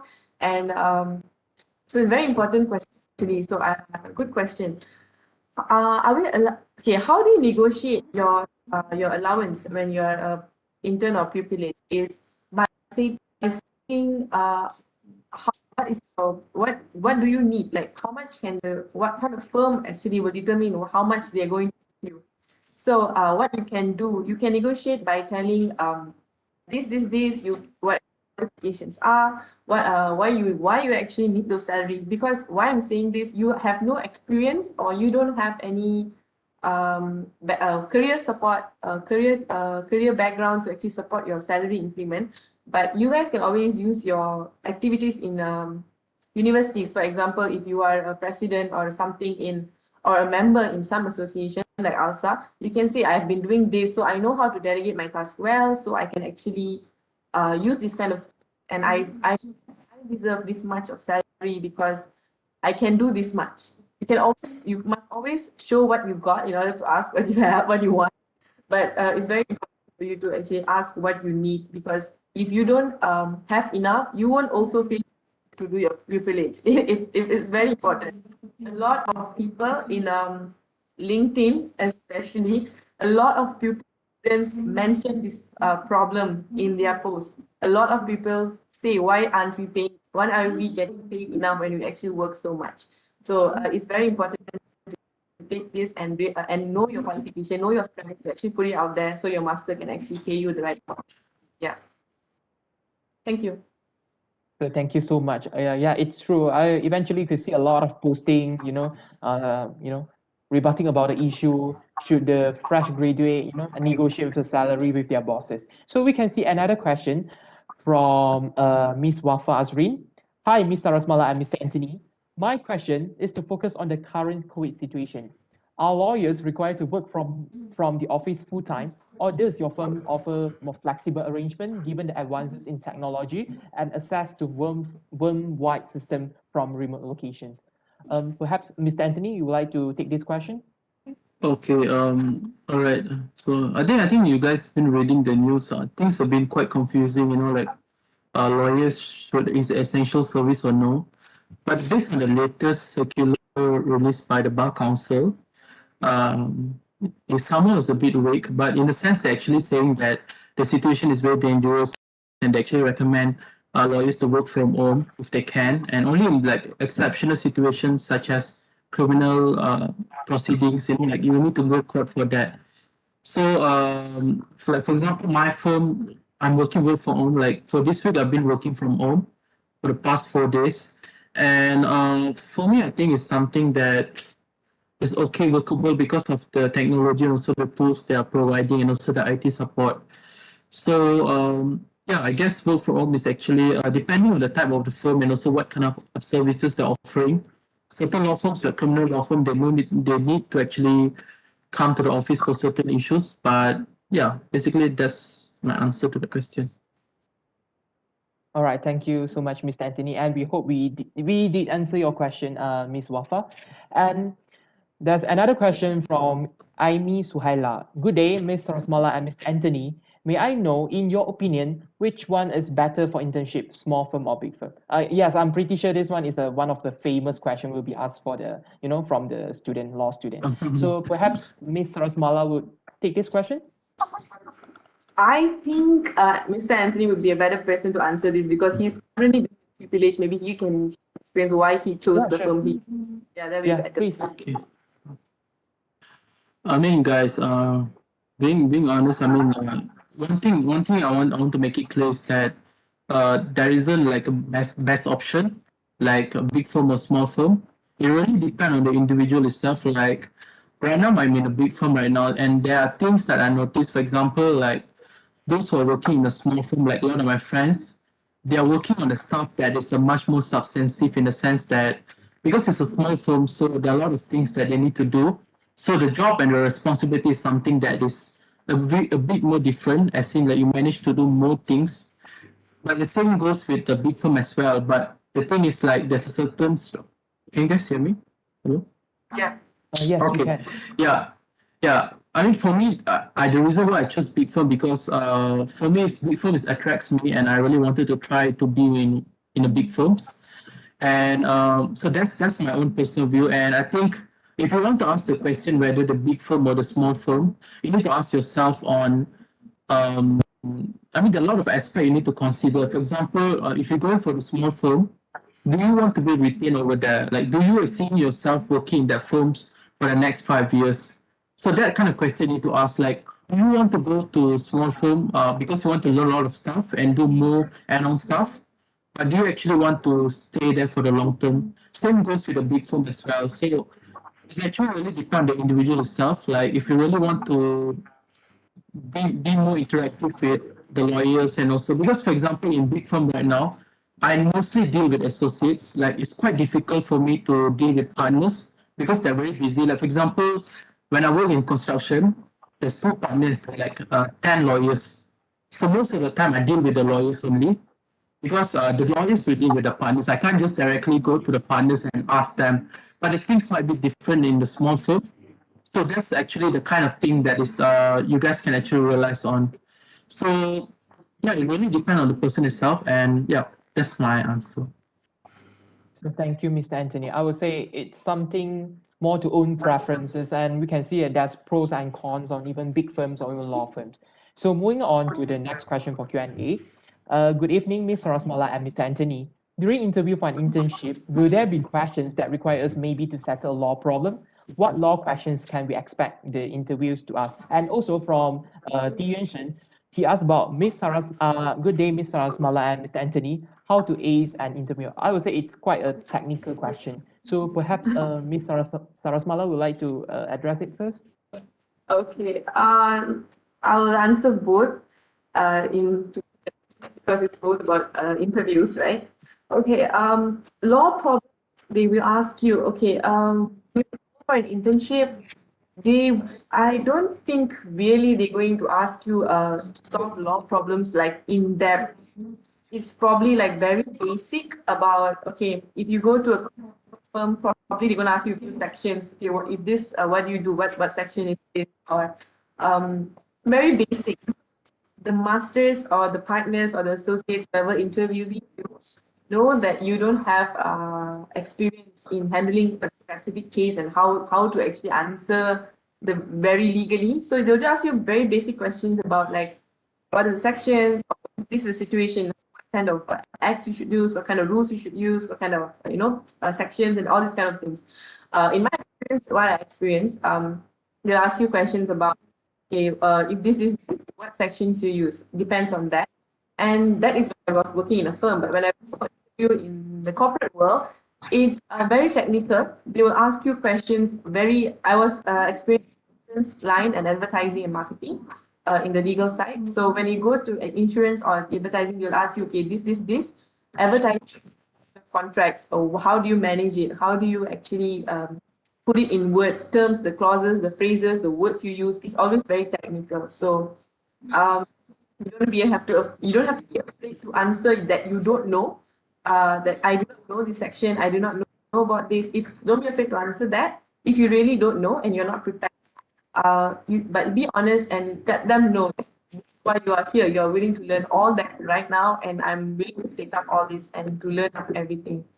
So, but it's always better to be prepared for an interview, depending on the research of you go to.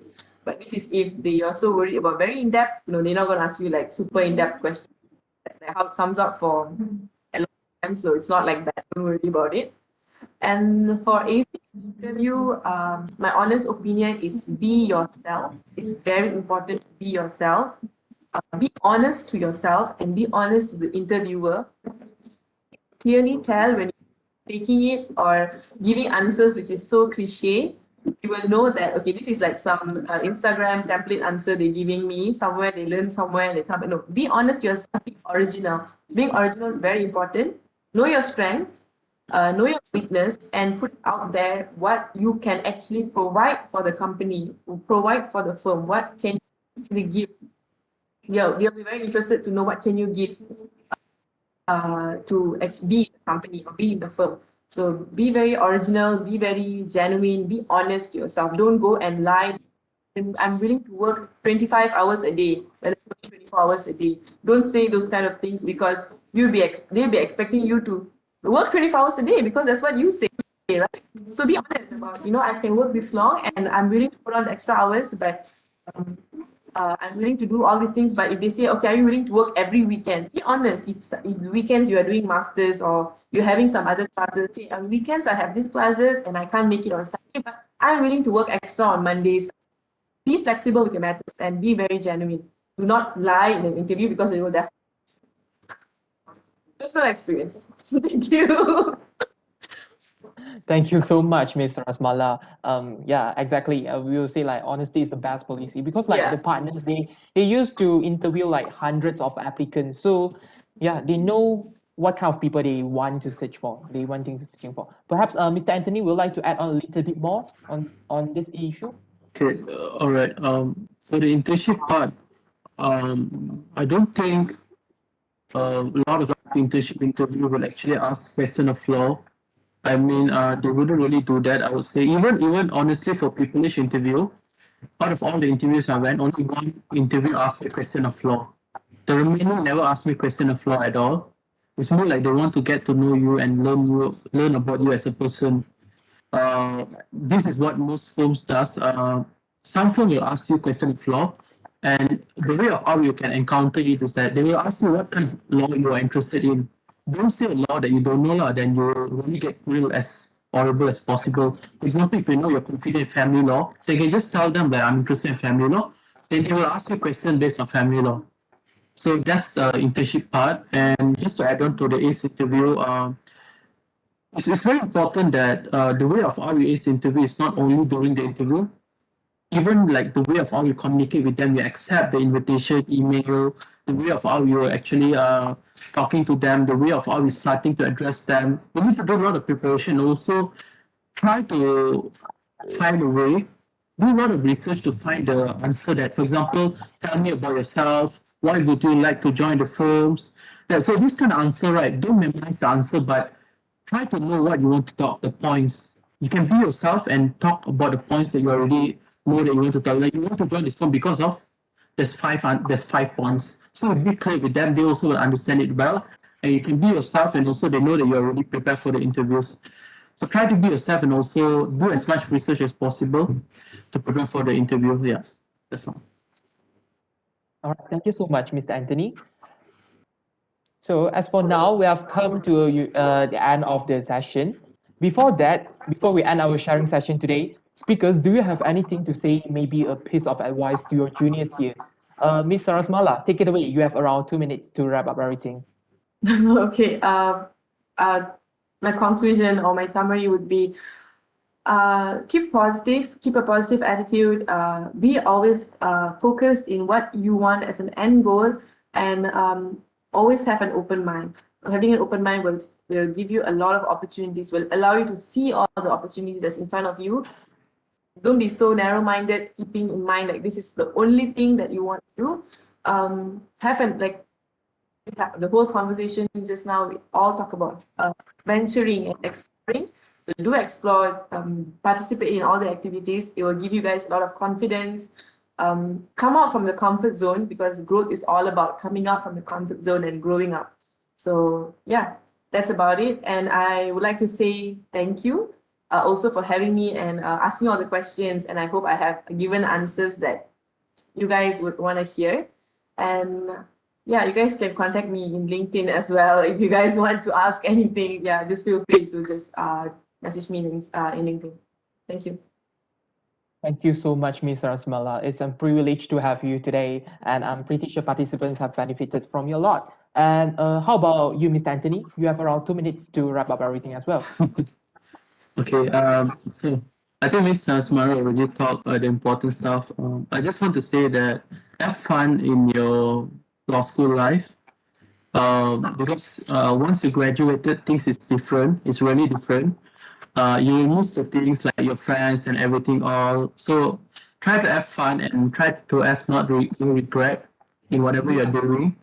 And just try things out. Don't be afraid of like what would people say, like this is not normal. Just be yourself and just try what you want. Like at the end of the day, that people are not going to follow you for the rest of your life. You are the one who's going to be with yourself for the rest of your life. So make sure that you don't look back and be regret of what you haven't done. So I think that's all. And yeah, if you guys have anything you want to ask, just just get connected to me on LinkedIn as Ms. Sarasmala. There's a lot of things actually I wanted to talk, but due to the time constraint, we need to cut it down. But yeah, just feel free to approach us if you guys need ever anything to ask. Yeah, that's all. Thank you so much, Mr. Anthony. So participants, don't miss the chance to connect with our Mr. Anthony while linking in. So now we're moving on to the most exciting session, which is the lucky draw session. Two lucky winners will have the chance to win the Grab gift e-vouchers worth 20 Malaysian ringgit each. Please be noted that only the registered participants will have their names included in the lucky draw. If the chosen winner is not present here today, we will then proceed to spin the wheel again. Winners, you may claim your prizes by contacting our committee through the contact number that I've sent to you in the chat box. So are you ready for it? So we shall start our first round of lucky draw session.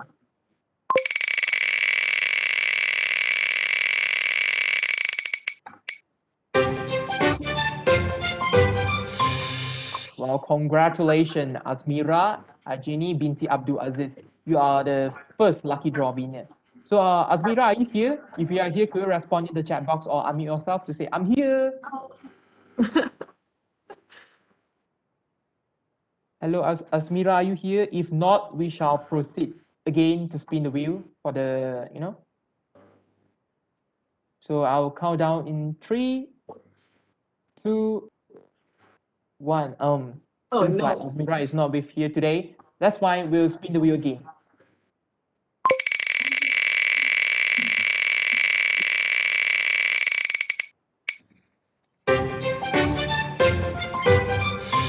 Well, congratulations, Kai Yue. So Kai Yue, are you here?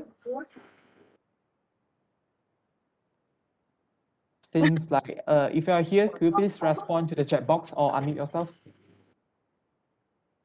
Well, seems like our winners is too generous, they want to let go their prizes. That's fine. So we shall spin the wheel again.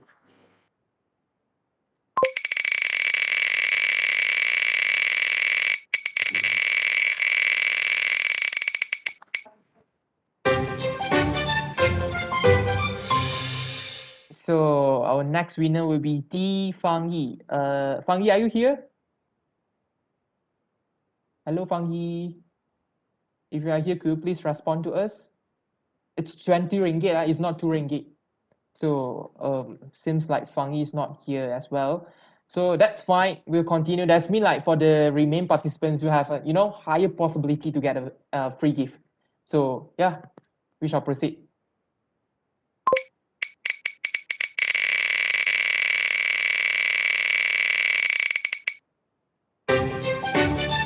Wow. So let me check it out. Is it Lokia here? Hello, Lokia. Well, seems like Lokia is not here as well. So no worries. We proceed with another wheel spin. Be patient. You'll be the winner next.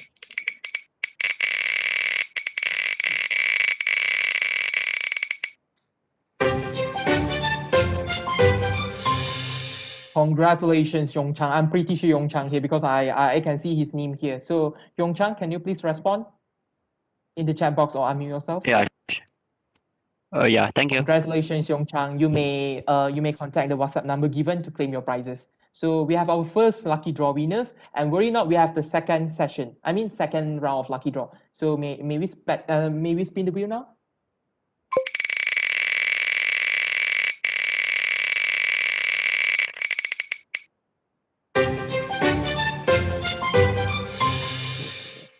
Congratulations, Zike. So let's see. Is it Zike here?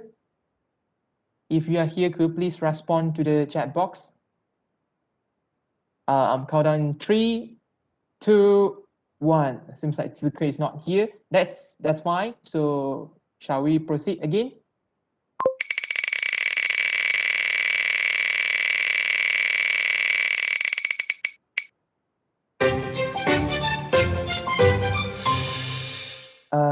Po Ying, congratulations, Po Ying. You are the second winners for our lucky draw session. I can see your name here, but then, yeah, you are here so fast. Congratulations. You may claim your prizes from the given number, from the person by contacting the given number. So once again, congratulations to both our winners. So now we have come to the photography session. Participants, kindly switch on your camera for the photography session. And I shall now pass the floor to Multimedia Bureau to assist us for the photo taking session. So don't feel shy, just open your camera so you may be featured in the same frame with our two esteemed alumni today.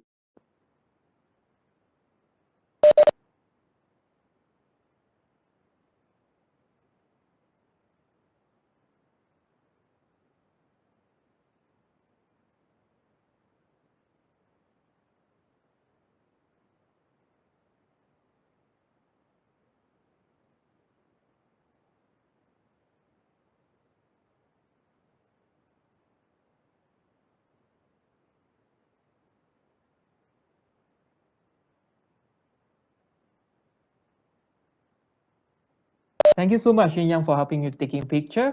So this is the end of our program today. Once again, special thanks, and I'd like to express my utmost gratitude to our speakers today, Mr. Anthony and Ms. Sarasmala, for the informative and fruitful sharing session. As well as the participants, thank you so much for spending your time with us. And worry not, we'll be uploading the recorded version of tonight's event on our Alsa Uum YouTube channel. So feel free to check out later on. We hope to see you again in Alsa Uum future events and initiatives. Participants, you are now welcome to scan the QR code for attendance and fill in the feedback section along the Google form. And as for the UM student, you'll be awarded the merit marks after you do so. Participants, do give us a follow on our social media for future updates and initiatives. And for your information, participants, Alsa UUM will be held a legal forum titled House Rental Racism, Preferences or Discrimination on 11th of June 2021 on 2 p.m. afternoon. Do join us for the forum, and you may find a WhatsApp group link in the Alsa Legal Forum Instagram biodata. Thank you for your kind attention. Ladies and gentlemen, you may now leave the meeting room after you have scanned the QR code. Till we meet again. Stay safe and bye. And thank you once again to Mr. Anthony and Ms. Sarasmala. We hope to see you again in our future initiatives. Bye. Thank you for watching. Thank you guys. so Bye. much. Good night. Bye. Have a good weekend. Thank you all. Thank You you. too. Have a good long weekend. You too, Mr. Anthony. long Stay weekend. safe wherever you are.